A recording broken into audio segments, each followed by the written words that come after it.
Hello दोस्तों, नमस्कार। मैं हूं आपका दोस्त विजय और आज के इस वीडियो में आपका बहुत बहुत स्वागत करता हूं, अभिनंदन करता हूं। आशा करता हूं कि आप सभी स्वस्थ होंगे, सकुशल होंगे और अपने आने वाले एग्जाम की तैयारी बड़े ज़बरदस्त तरीके से कर रहे होंगे। इसी कड़ी में एक वीडियो लेके आया हूँ। आज के इस वीडियो में चर्चा करेंगे हम प्रधानमंत्री कुसुम योजना के बारे में।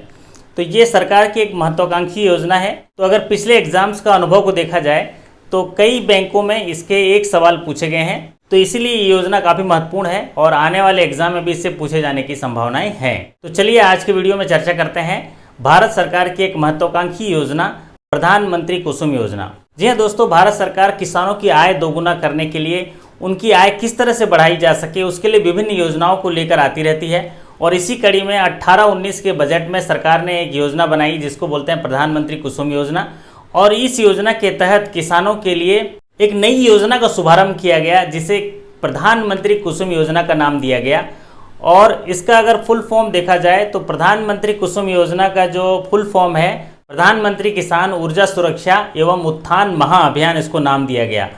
प्रधानमंत्री कृषि ऊर्जा सुरक्षा एवं उत्थान महाअभियान, इसको नाम दिया गया। दरअसल किसानों के पास ऐसी ज़मीनें होती हैं जहां पर वो पैदावार नहीं कर पाते हैं, बंजर होती है, वहां पर वो फसल नहीं लगा पाते हैं। तो ऐसे ज़मीनों पे, ऐसे बंजर भूमि पे सोलर पैनल स्थापित करने के लिए सरकार ने इस योजना की शुरुआत की है, जिससे कि वो बंजर ज़मीनों का उपयोग सोलर पैनल लगा के ऊर्जा उत्पादन करने में, साथ ही साथ उसमें नलकूप के द्वारा पानी की सिंचाई के लिए जो उनकी फसल है उनमें उनका उपयोग किया जा सके और उन्हें आत्मनिर्भर बनाया जा सके, ताकि वह फसल के उत्पादन के लिए सिंचाई के उपयुक्त संसाधन जो है जुटा सकें। इसके साथ ही सरकार जो है किसानों की आय को दोगुना करने के लिए, जिसमें अन्नदाता से ऊर्जादाता उनको बनाने के लिए ये अभियान की शुरुआत की। किसान अन्नदाता तो है ही है, साथ ही साथ उनके बंजर जो जमीन है उनके पास, उनमें ऐसे सोलर पैनल अगर स्थापित किए जाएं जिसकी मदद से वो ऊर्जादाता हों, अपना आत्मनिर्भर बने। नलकूप का एक कदम तो ये हो गया और दूसरा कदम ये हुआ कि वो वहाँ से ऊर्जा बना के पावर ग्रिड को बेच सकें और उससे भी आय जो है अपनी बढ़ा सकें। इसके लिए एक खास अभियान की शुरुआत की गई जिसे प्रधानमंत्री कुसुम योजना का नाम दिया गया। तो आपके लिए ये भी महत्वपूर्ण हो सकता है कि एक सवाल इसमें भी बन सकता है, कुसुम योजना का फुल फॉर्म। तो कुसुम योजना का फुल फॉर्म है प्रधानमंत्री किसान ऊर्जा सुरक्षा एवं उत्थान महाअभियान, जिसको प्रधानमंत्री कुसुम योजना का नाम दिया गया।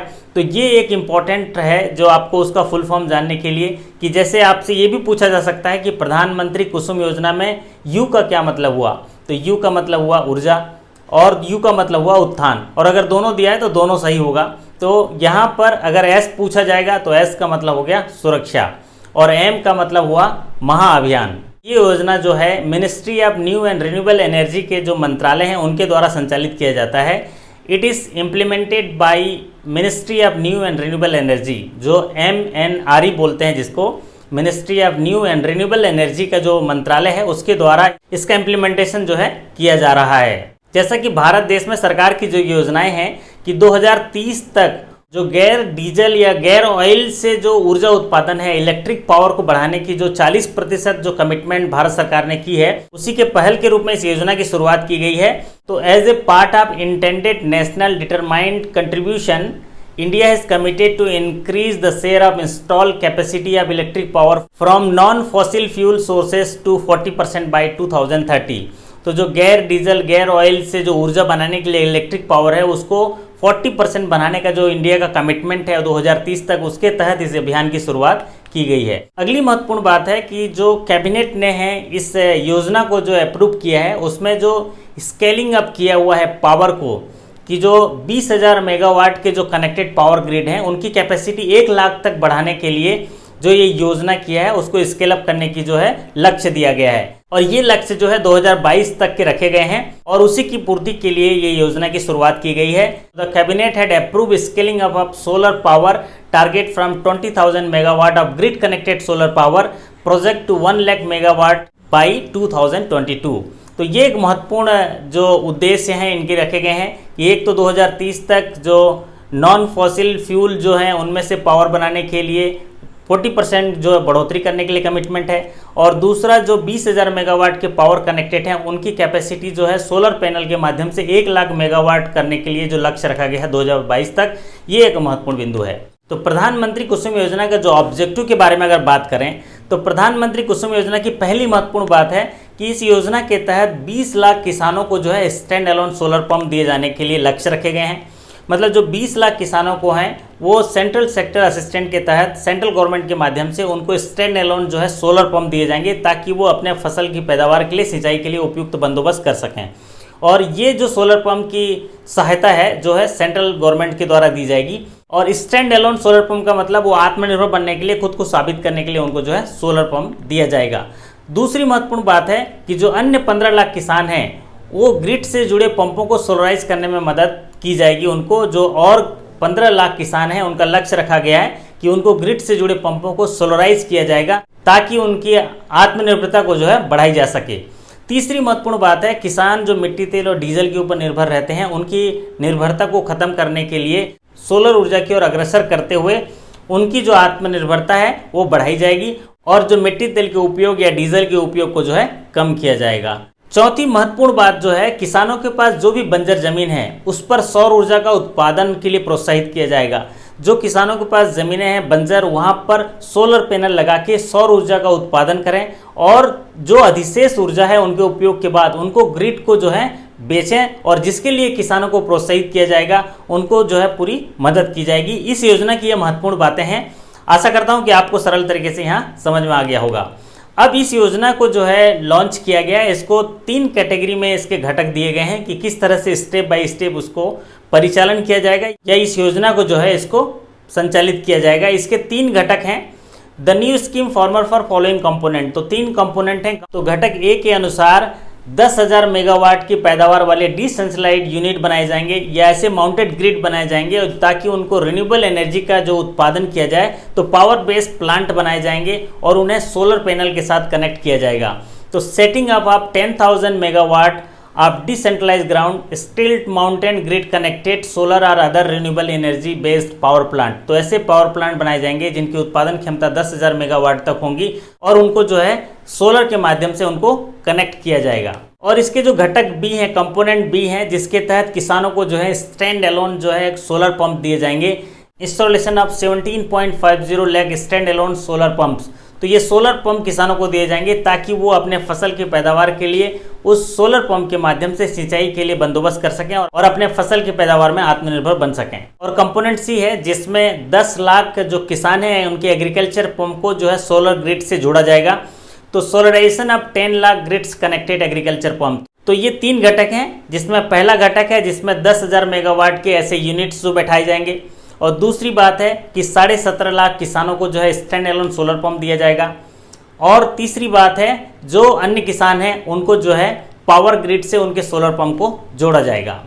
और ये सारी प्रक्रिया जो है MNRE डिपार्टमेंट के माध्यम से संचालित होगा। Ministry of new and renewable energy Bharat सरकार के माध्यम से संचालित होगा और उनके कैटेगरी के हिसाब से उनको जो है सुविधा जो है मुहैया कराई जाएगी। इन जो 3 घटकों के माध्यम से सरकार की योजना है कि जो सोलर पावर है वो 25,750 मेगावाट जो है बढ़ोतरी की जाए, जिसका टोटल फाइनेंशियल सपोर्ट होगा 34,422 करोड़। तो 34,422 करोड़ के जो सेंट्रल फाइनेंशियल सपोर्ट है उसके माध्यम से 25,750 मेगावाट के एडिशनल सोलर पावर जो है कैपेसिटी क्षमता जो है बढ़ाई जा सके। तो ये 3 घटक उसमें अहम रोल अदा करेंगे। तो all 3 components of the scheme aim to add solar capacity of 25,750 megawatt by 2022 with the total central financial support of rupees 34,422 crore. तो ये फाइनेंशियल सपोर्ट केंद्र सरकार द्वारा दी जाएगी। अब ये फाइनेंशियल सपोर्ट किस तरह से दिए जाएंगे आइए समझते हैं। तो फाइनेंशियल सपोर्ट के तहत सबसे पहले जो सेंट्रल फाइनेंशियल असिस्टेंट है जो सेंट्रल गवर्नमेंट द्वारा दिया जाएगा, जो स्टैंड अलोन पंप के माध्यम से दिया जाएगा वो रहेगा 30%। तो 30% जो है फाइनेंशियल सपोर्ट सेंट्रल गवर्नमेंट द्वारा दिया जाएगा प्रोजेक्ट कास्ट का, और स्टेट गवर्नमेंट द्वारा एक सब्सिडी दी जाएगी जो है 30%, और फार्मर जो मार्जिन है वो 10% होगा, और जो डिफरेंस अमाउंट है वो बैंक के द्वारा फाइनेंस किए जाएंगे। तो ये टोटल पूरा फाइनेंशियल सपोर्ट का स्ट्रक्चर है जिसमें central financial assistant 30% of the project cost मिलेगा, और सब्सिडी स्टेट गवर्नमेंट द्वारा दी जाएगी 30%, और जो फार्मर का मार्जिन होगा वो 10% और बैंक फाइनेंस होगा 30%। अगर वो बैंक से लोन नहीं लेते हैं तो फार्मर जो है 40% अपना कंट्रीब्यूशन लाएगा। तो इस तरह से ये प्रोजेक्ट जो है लगाया जाएगा और उसको जो है संचालित किया जाएगा। अब आइए जानते हैं जो नॉर्थ ईस्टर्न स्टेट हैं नॉर्थ ईस्टर्न स्टेट हैं, इसके अलावा सिक्किम, जम्मू कश्मीर, हिमाचल प्रदेश, उत्तराखंड, लक्षद्वीप, अंडमान निकोबार, ऐसे जगहों के लिए कुछ एक्स्ट्रा सब्सिडी है, एक्स्ट्रा फाइनेंशियल सपोर्ट दिया जाएगा केंद्र सरकार के द्वारा। तो वो फाइनेंशियल सपोर्ट समझने की कोशिश करते हैं। जो फाइनेंशियल सपोर्ट दिए जाएंगे वो सेंट्रल फाइनेंशियल सपोर्ट है वो 50% हो जाएगा, और स्टेट गवर्नमेंट की जो सब्सिडी है वो 30% हो जाएगा, और फॉर्मर मार्जिन जो है वो 10% हो जाएगा, और डिफरेंस अमाउंट जो है बैंक ऑफ फाइनेंस हो जाएगा। तो अगर डिफरेंस अमाउंट देखेंगे तो 10% ही बचा, तो बैंक ऑफ फाइनेंस 10% होगा। तो आप देख सकते हैं कितना फाइनेंशियल असिस्टेंस सरकार द्वारा दिया जा रहा है। अगर स्पेशल स्टेट्स हैं, नॉर्थ ईस्टर्न स्टेट्स हैं, तो वहाँ पर सेंट्रल फाइनेंशियल असिस्टेंट के रूप में 50% ऑफ प्रोजेक्ट कास्ट दिया जा रहा है, और स्टेट सब जो गवर्नमेंट है वो सब्सिडी दे रही है 30%, और फार्मर का मार्जिन जो है 10%, और डिफरेंस अमाउंट जो है 10% बचा वो बैंक से लोन मिल सकता है। अगर लोन नहीं ले रहे हैं फार्मर तो वो जो डिफरेंस 20% है वो फार्मर का मार्जिन होगा। अगर किसी स्टेट में सब्सिडी बढ़ाई जाती है स्टेट गवर्नमेंट के द्वारा तो जो फार्मर का मार्जिन है वो कम हो जाएगा रिस्पेक्टिवली। जी हाँ साथियों, ये था फाइनेंशियल सपोर्ट, जिसमें आपको पता चला कि सेंट्रल गवर्नमेंट द्वारा, स्टेट गवर्नमेंट द्वारा किस तरह से फंडिंग की जाएगी। अब बात करते हैं इंस्टॉलेशन टाइमलाइन के बारे में। तो नॉर्मल स्टेट में ये यूनिट जो है सैंक्शन होने के बाद इसको 12 महीने में कंप्लीट हो जाना चाहिए। तो for normal states project for installation of solar agriculture pump system shall be completed within 12 months from the date of sanction of MNRE। जिस दिन ministry of new and renewable energy ने इनको sanction किया उसके 12 महीने के अंदर इनका सेटअप हो जाना चाहिए। तो ये टाइमलाइन रखा गया है, 12 महीने के अंदर उनका कंप्लीशन हो जाना चाहिए। और अगर स्पेशल स्टेट्स और अगर north eastern state Jammu Kashmir, Himachal Pradesh, Lakshadweep, Andaman Nicobar के लिए देखा जाए तो वहाँ पर सैंक्शन होने से 15 महीने का समय कंप्लीशन के लिए दिया गया है। तो this time will be 15 month from the date of sanction. तो MNRE से जब सैंक्शन होता है उसके लिए 15 महीना। तो नॉर्मल स्टेट के लिए कंप्लीशन का टाइम दिया है सैंक्शन से 12 महीना, और special and north eastern state के लिए जो कंप्लीशन का जो टाइम लाइन दिया गया है सैंक्शन से 15 महीना दिया गया है। तो इसके लिए इम्प्लीमेंटिंग एजेंसी बनाई गई है, और उन एजेंसी का चुनाव जो है MNRE के द्वारा किया जाएगा। और जब ऐसे सिलेक्शन कर दिए जाएंगे, अलॉटमेंट कर दिए जाएंगे, तो जो सेंट्रल फाइनेंशियल असिस्टेंट का एलिजिबल अमाउंट है उसका 40% एडवांस के तौर पर इम्प्लीमेंटिंग एजेंसी को दे दिया जाएगा, ताकि वो अपने कार्य को सुचारू रूप से शुरू कर सकें। तो ये महत्वपूर्ण बातें थी जो प्रधानमंत्री कुसुम योजना के बारे में हम लोग चर्चा कर रहे थे। तो fund of 40% of eligible CFA central financial assistant should be release in advance to the implementing agency. तो एलिजिबल जो अमाउंट है उसका 40% जो एडवांस के तौर पर इम्प्लीमेंटिंग एजेंसी को दिया जाएगा, ताकि वो समय पर इसका कंप्लीशन जो है कर सकें। जी हाँ दोस्तों, ये थी प्रधानमंत्री कुसुम योजना के बारे में कुछ खास जानकारी। आशा करता हूँ कि आपको सरल तरीके से समझ में आ गया होगा, और अगर इससे जुड़े हुए आने वाले एग्जाम में कोई सवाल आएगा तो आप उसको अच्छे तरीके से हल कर पाएंगे। इसके अलावा आपको कुछ अन्य चीज़ें जो है इकट्ठा करनी है, वो है आपके पर्टिकुलर बैंक में अगर इससे जुड़े हुए कोई योजना है तो उस योजना के बारे में 5 चीज़ें आपको नोट करनी है। अगर प्रधानमंत्री कुसुम योजना के तहत जो वित्तीय सहायता प्रदान करने के लिए लोन की कोई योजना आपके बैंक की स्पेशल योजना है, तो उसके तहत आपको 5 चीज़ें नोट करनी है जो एग्जाम के दृष्टिकोण से काफ़ी महत्वपूर्ण है। वो है पहला, क्वांटम ऑफ फाइनेंस, मिनिमम कितना लोन देना है और मैक्सिमम क्वांटम ऑफ फाइनेंस कितना है। फिर आता है बारोवर का मार्जिन, मार्जिन कितना है। फिर आता है उसका रीपेमेंट पीरियड, और उसके बाद आता है सिक्योरिटी, सिक्योरिटी क्या ले रहे हैं, और उसके बाद आता है एलिजिबिलिटी। तो ये 5 चीज़ें आपको नोट करनी है अपने जो इंटरनल बैंक के जो सर्कुलर है उसमें। अगर इस योजना के बारे में जो फाइनेंस प्रोवाइड किए जाते हैं उसमें मैक्सिमम क्वांटम कितना है, मिनिमम क्वांटम कितना है, और मार्जिन कितना है, और सिक्योरिटी क्या है, और रीपेमेंट पीरियड मोरेटोरियम क्या है, इतना अगर आप याद रख लेते हैं तो आपके एग्जाम के दृष्टिकोण से आपका काम हो जाएगा। अगर इस योजना से जुड़ी हुई जानकारी आपको अच्छी लगी तो इस वीडियो को लाइक कर दीजिए, और चैनल में नए आए हैं तो इस चैनल को सब्सक्राइब कर लीजिए, क्योंकि बैंकिंग प्रमोशन से जुड़े हुए अद्यतन वीडियो के साथ हम आपके बीच आते रहते हैं। तो आज के वीडियो के लिए इतना ही। तो आप सभी की सकुशलता और सफलता की कामना करते हुए आपसे विदा लेता हूँ। फिर मुलाकात होगी अगले वीडियो में, तब तक के लिए आपका धन्यवाद। नमस्कार, थैंक यू सो मच।